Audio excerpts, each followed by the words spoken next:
नमस्कार, आप देख रहे हैं हरियाणा न्यूज और आपके साथ मैं अनु चौधरी और हमारे खास प्रोग्राम हरियाणा डायरी में आपका स्वागत है। मुख्यमंत्री मनोहर लाल ने गुरुवार को अपने निवास स्थान पर समर्पण पोर्टल पर रजिस्टर्ड कुछ वॉलंटियर्स के साथ बैठक की। इस बैठक में मुख्यमंत्री मनोहर लाल ने कहा कि निस्वार्थ सेवा भाव से काम करने के लिए ज्यादा से ज्यादा वॉलंटियर को समर्पण पोर्टल पर रजिस्ट्रेशन कर जुड़ना चाहिए। अभी तक इस पोर्टल पर करीब 3,500 वॉलंटियर्स ने रजिस्ट्रेशन करवाया है, लेकिन जैसे ही वो वॉलंटियर्स सामाजिक कार्य शुरू करेंगे तो वो दिन दूर नहीं जब इनकी संख्या 3.5 लाख होगी। मुख्यमंत्री ने कहा कि जल्द ही रजिस्टर्ड वॉलंटियर्स को सामाजिक कार्य सौंपे जाएंगे। मुख्यमंत्री ने बताया कि सेवानिवृत्त कर्मचारियों का एक बहुत बड़ा वर्ग है जो समाज के हित में अपना बचा हुआ समय लगाना चाहता है। ऐसे लोग ज्यादा से ज्यादा संख्या में इस पोर्टल पर रजिस्ट्रेशन करवाकर इस सेवा भाव के यज्ञ में शामिल हो सकते हैं।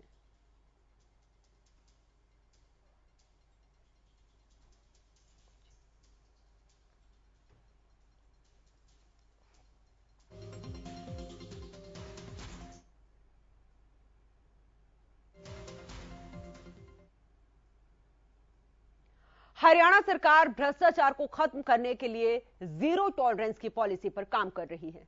सरकारी महकमों में भ्रष्टाचार को जड़ से खत्म करने के लिए हरियाणा सरकार ने विजिलेंस टीम को सख्ती से काम करने के निर्देश दिए हैं। अधिकारियों कर्मचारियों की शिकायत मिलने पर तुरंत जांच और कार्रवाई अमल में लाई जाती है। एक बार फिर भ्रष्टाचार को लेकर मुख्यमंत्री की सख्त प्रतिक्रिया सामने आई है। मुख्यमंत्री ने ट्वीट के जरिए कहा कि मुझे केवल भ्रष्टाचार का तंत्र खत्म नहीं करना, भ्रष्टाचार का मानस भी खत्म करना है। भ्रष्टाचार नियमों से उतना नहीं होता जितना नियत से होता है।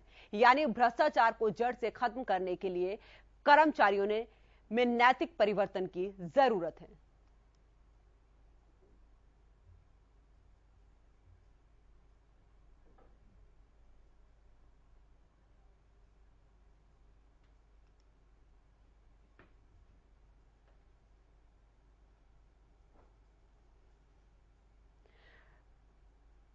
तो सीएम मनोहर लाल ने ट्वीट किया और कहा कि मुझे केवल भ्रष्टाचार का तंत्र खत्म नहीं करना है, भ्रष्टाचार का मानस भी खत्म करना है। भ्रष्टाचार नियमों से उतना नहीं होता जितना नियत से होता है।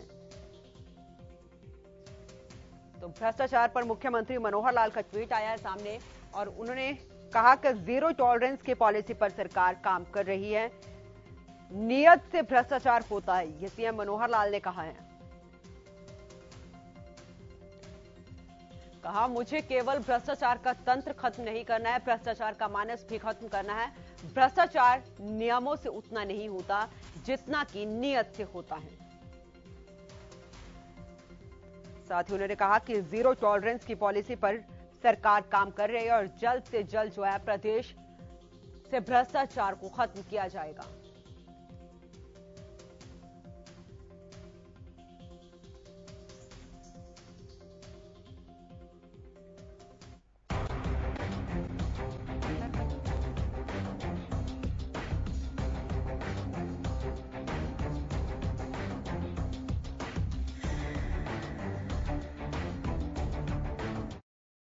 मुख्यमंत्री मनोहर लाल ने प्रदेश के सभी नर्सिंग स्टाफ को अंतर्राष्ट्रीय नर्सिंग दिवस की बधाई दी।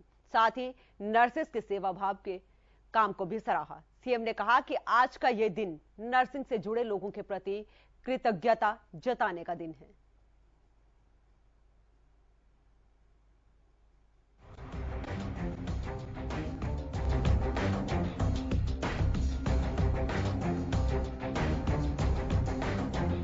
एक मरीज को दवाओं के साथ मिलने वाली देखभाल उसे जीवन भर याद रहती है। अपनी सेवा भाव के लिए विख्यात नर्सिंग क्षेत्र के लिए आज खास दिन है। दुनिया भर में आज 12 मई को नर्सिंग डे मनाया जा रहा है।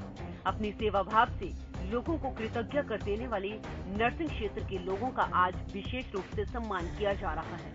अंतर्राष्ट्रीय नर्सिंग दिवस पर हरियाणा के मुख्यमंत्री मनोहर लाल ने नर्सिंग क्षेत्र से जुड़े सभी लोगों को बधाई और शुभकामनाएं दी। मुख्यमंत्री ने कहा है कि अंतर्राष्ट्रीय नर्स दिवस के अवसर पर नर्सिंग क्षेत्र से जुड़े प्रत्येक कर्मी को हार्दिक शुभकामनाएं। कोरोना महामारी के कठिन दौर में आप सभी ने अपनी जान की परवाह किए बिना और निस्वार्थ भाव से मानवता की सेवा कर एक अतुलनीय उदाहरण पेश किया है। इस साल अंतर्राष्ट्रीय नर्सिंग दिवस की theme a voice to live, nursing में निवेश करें और वैश्विक स्वास्थ्य को सुरक्षित रखने के अधिकारों का सम्मान करें दिया गया है। इस मौके पर मुख्यमंत्री मनोहर लाल ने कहा कि नर्सिंग मानव सेवा और समर्पण का काम है। ये काम सुनने में जितना सहज लगता है, वास्तव में उतना ही उत्तरदायित्वपूर्ण है, जिसे पूर्ण निष्ठा और आत्मीयता से किया जाना चाहिए। मुख्यमंत्री ने नर्सिंग क्षेत्र की तारीफ करते हुए कहा कि अपनी पारिवारिक जिम्मेदारियों के साथ साथ अस्पतालों में भी नर्सेज अपने कर्तव्य को स्नेह के साथ बखूबी निभाती है, तभी तो इनको सिस्टर्स के नाम से जाना जाता है। नर्सेज की विशेषताओं को बताते हुए मुख्यमंत्री ने कोरोना काल का भी जिक्र किया। मुख्यमंत्री मनोहर लाल ने कहा कि आज का दिन कोविड-19 से लड़ने में पहली पंक्ति में रहने वाले नर्सिंग स्टाफ के प्रति कृतज्ञता जताने का दिन है। कोरोना महामारी के कठिन दौर में नर्सिंग स्टाफ ने अपनी जान की परवाह किए बिना और निस्वार्थ भाव से मानवता की सेवा कर अतुलनीय उदाहरण पेश किया है। प्रदेश में बेहतर करने की दिशा में मनोहर सरकार ने कई सराहनीय प्रयास किए, जिनमें अस्पतालों को अपग्रेड करना है, आधुनिक सुविधाएं मुहैया कराना है, अस्पतालों में स्वास्थ्य कर्मियों की उपलब्धता शामिल है। इसके साथ ही सरकार ने जिला स्तर पर मेडिकल कॉलेज खोलने को लेकर भी समय समय पर अपनी प्रतिबद्धता जाहिर की है, ताकि प्रदेश में नर्सिंग से जुड़े लोगों को बेहतर ट्रेनिंग मिल सके और वो इसी तरह जन सेवा का काम जारी रख सके।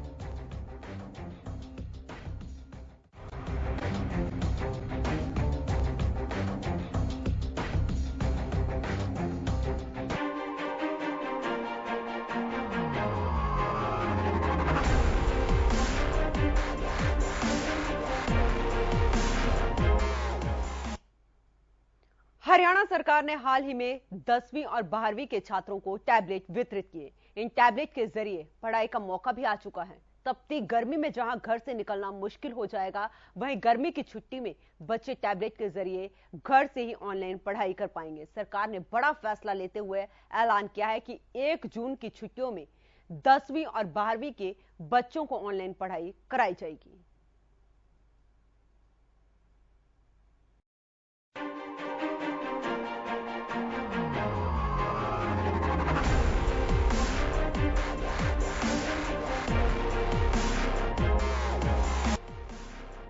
हरियाणा सरकार की ई अधिगम योजना सिरे चढ़ रही है।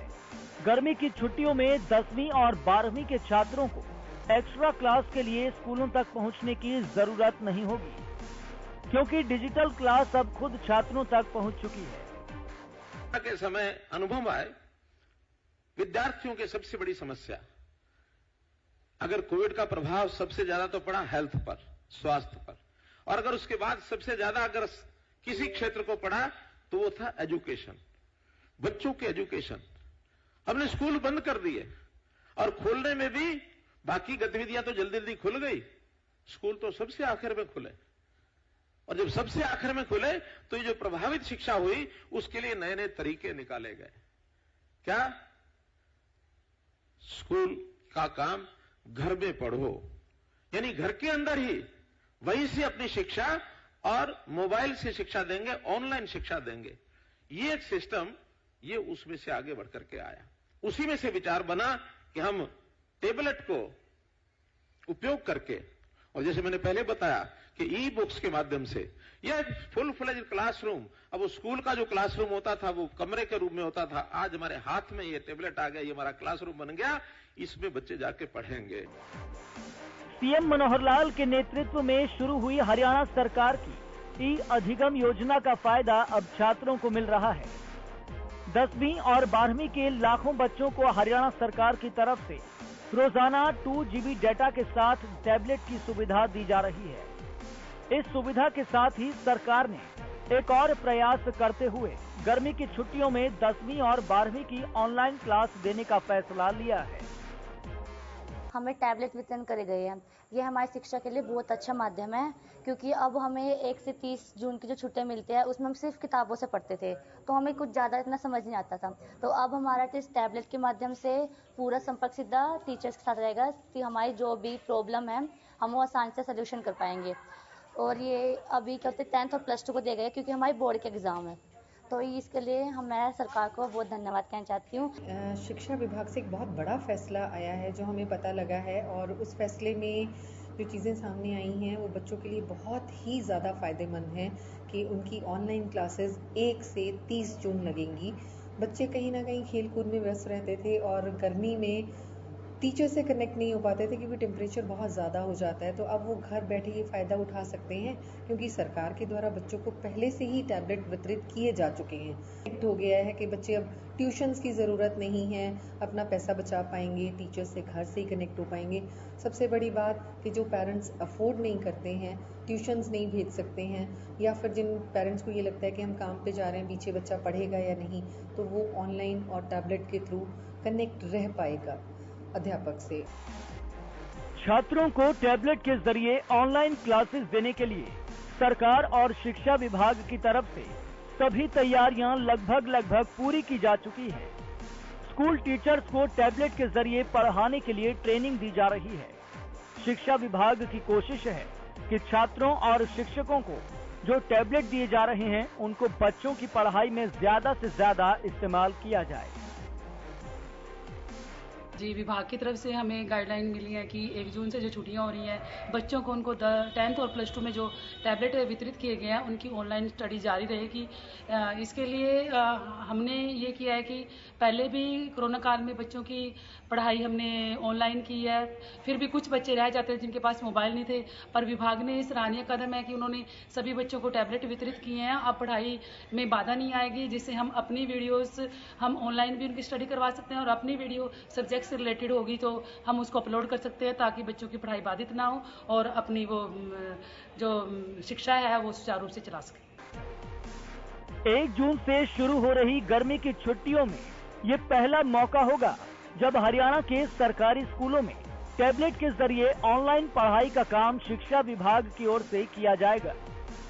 सरकार इस पहल के जरिए शिक्षकों और छात्रों को टैबलेट के अधिकतम और बेहतर इस्तेमाल के लिए प्रेरित कर रही है और इसका मुख्य उद्देश्य 1 जुलाई से बिना किसी बाधा के ऑनलाइन और ब्लेंडेड लर्निंग की जा सके। जिस प्रकार हाल ही में मुख्यमंत्री जी द्वारा बांटे गए टैबलेट्स को अब 1 से 30 जून की गर्मियों की छुट्टियों के लिए प्रयोग किया जाएगा। अब बच्चे अपने टीचर से कनेक्टेड रहेंगे और उन्हें ऑनलाइन स्टडीज़ करवाई जाएगी, जिस प्रकार हम अपनी स्टडीज़ को कंटिन्यू कर सकेंगे और अपनी पढ़ते समय की प्रॉब्लम्स को टीचर के साथ मिलकर हल कर सकेंगे। यह बहुत ही लाभदायक है। मैं सरकार से यह प्रार्थना करना चाहता हूं कि सरकारी स्कूलों के साथ साथ निजी स्कूलों के लिए भी यह ऐसी स्कीमें निकाली। 1 जून से 30 जून तक जो गर्मियों की छुट्टियां होती हैं उसमें अब की बार जो है विभाग की तरफ से ऐसे निर्देश प्राप्त हो रहे हैं कि 10वीं और 12वीं कक्षा जो बोर्ड की कक्षा है जिन विद्यार्थियों को हमने टैबलेट्स वितरित किए हैं उन विद्यार्थियों की जो है उन टैबलेट्स के माध्यम से ही ऑनलाइन कक्षाएं जो है आरंभ। इससे बेहतरीन अवसर है बच्चों के पास कि ऑनलाइन के माध्यम से पढ़कर जब वो घर पे बैठे होंगे, ऑफलाइन होंगे, तो जब घर पे बैठे होंगे तो अच्छी प्रकार से वो शिक्षा टीचर्स के साथ कांटेक्ट में रहकर कर सकते हैं। कोरोना काल में ऑनलाइन पढ़ाई छात्रों के जीवन का हिस्सा बन गई, लेकिन इस बार गर्मी की छुट्टियों में डिजिटल पढ़ाई का ये अनुभव छात्रों और शिक्षकों के लिए खास रहने वाला है, क्योंकि ऑनलाइन क्लास का उद्देश्य अब संक्रमण से बचना नहीं बल्कि डिजिटल कंटेंट के साथ स्मार्ट लर्निंग से जुड़ा होगा, जहां स्टूडेंट्स को online career counselling, online project दिए जाएंगे जिन्हें पूरा कर ऑनलाइन ही सबमिट कराया जा सकता है।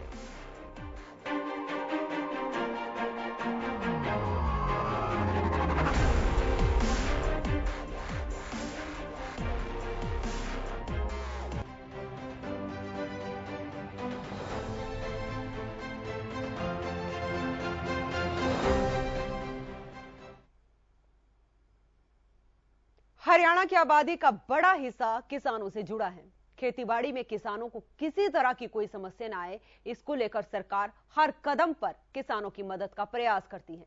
एक बार फिर किसानों के लिए सरकार चारा बिजाई योजना लेकर आई है। इस योजना से न सिर्फ किसान बल्कि पशुपालकों को भी बड़ी राहत मिलेगी।